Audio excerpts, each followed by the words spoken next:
Jaji Ndugulu anaendelea kusoma uamuzi. Anasema mahakama hii, baada ya kupitia hoja za pande zote mbili, mahakama inajiuliza, je, jamhuri kwa ushahidi wao kama wameestablish endapo kama mshtakiwa ana kesi ya kujibu au la. Hakuna ubishi kuwa maneno hayo yalitamkwa kwenye mkutano na mbele ya vyombo vya habari na ushahidi unazungumza. Mshtakiwa pamoja na mashahidi wa 17 alielezea kuwa maneno hayo yapo na yalitolewa na mshtakiwa na yeye alikuwepo na mbele ya watu wengine. Hivyo mahakama hii haiangalii uzito wa kuaminika kwa ushahidi au la. Na kwa sasa mahakama hii imeona kuwa kuna kesi imekuwa established, hivyo mshtakiwa ana kesi ya kujibu dhidi ya ushahidi ulioletwa na upande wa mashtaka. Jaji Ndugulu anaeleza zaidi kuwa mshtakiwa ana haki kwa mujibu wa kifungu cha 312 cha sheria ya mwenendo wa makosa ya jinai, na ana haki ya kutoa ushahidi wake yeye mwenyewe. Haki ya pili ni kuita mashahidi wake, au pia mshtakiwa ana haki ya kukaa kimya. Mahakama imekubali kuwa maneno yalitamkwa na kwa kiwango cha prima facie, haiangalii uzito au credibility kwa kina, bali kama kuna kesi ya kujibu, basi uamuzi kuwa kesi ipo ya kujibu na Tundu Lissu anayo. Mheshimiwa Lissu anasimama na kueleza, nitajitetea mimi mwenyewe kama shahidi wa kwanza, pia nitaita wafuatao ambao mahakama naomba iwapelekee summons. Ya kwanza ni Samia Suluhu Hassan, popote alipo apelekewe summons, maana ni mwenyekiti wa Baraza la Usalama wa Taifa. Tunataka tujue kama wana taarifa za uhaini unazodaiwa. Ya pili ni Philip Isdo Mpango. Mwaka jana alikuwa makamu wa rais na mjumbe wa Baraza la Usalama wa Taifa, naamini ana ushahidi kuwa haya maneno ni ya kutunga tu.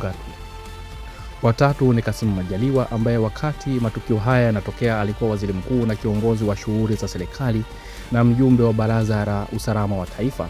Wanne ni IGP Camillus Wambura na mjumbe wa Secretariat ya Baraza la Usalama wa Taifa. Na watano ni General John Mkunda, mkuu wa majeshi na mjumbe wa Secretariat ya National Security Council. Wa sita ni DG wa idara ya usalama wa taifa na ujasusi, mkuu wa TIS. Tunataka DG aje aseme kama hili kosa kubwa katika Jamhuri ya Muungano lilifanyika au maneno tu. Namba 7 ni DCI Ramadhani Kingai, nataka aje anitetee, maana alitajwa na mapolisi mashahidi. Naona Lissu ameamua kuihamisha serikali nzima ije mahakamani. Wengine waheshimiwa majaji, naomba wafuatao pia wapelekewe summons. Wa kwanza, John Mnyika, katibu mkuu wa Chadema. Kuna Amani Sam Golugwa, naibu katibu mkuu wa chama cha Chadema. Kuna John Heche, makamu mwenyekiti Chadema, na vile alikuwepo kwenye mkutano mwenyewe, kwa hiyo ni shahidi wa kuona na kusikia. Na wa mwisho ni Brenda Lupia, ushahidi ulioletwa hapa na watu wa Jambo TV kuwa yeye ndiye aliandika au aliyewaarika waandishi wa habari.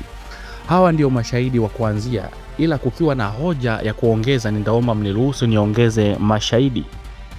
Lissu amefanya hatua ya kijasiri sana, ametaka kuwaita viongozi wakuu wa serikali na vyombo vya ulinzi kama mashahidi wake.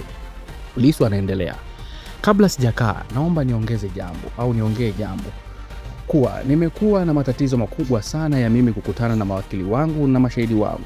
Hawa viongozi wa Chadema niliwataja tangu Novemba mwaka 2025 wamepigwa marufuku kunitembelea gerezani. Hii swala, waheshimiwa majaji, lilileta kwenu mapema sana na mliahidi kuwa wakati ukifika nitapata nafasi ya kuonana na kuzungumza nao. Hivyo naomba nitoe amri au nyie mtoe amri kuwa mazungumzo yangu na mashahidi wangu yasisikilizwe na watu baki ni maafisa gereza na watu wote wa serikali. Tofauti na hapo, hii itakuwa sio mahakama, hii itakuwa ni kangaroo court.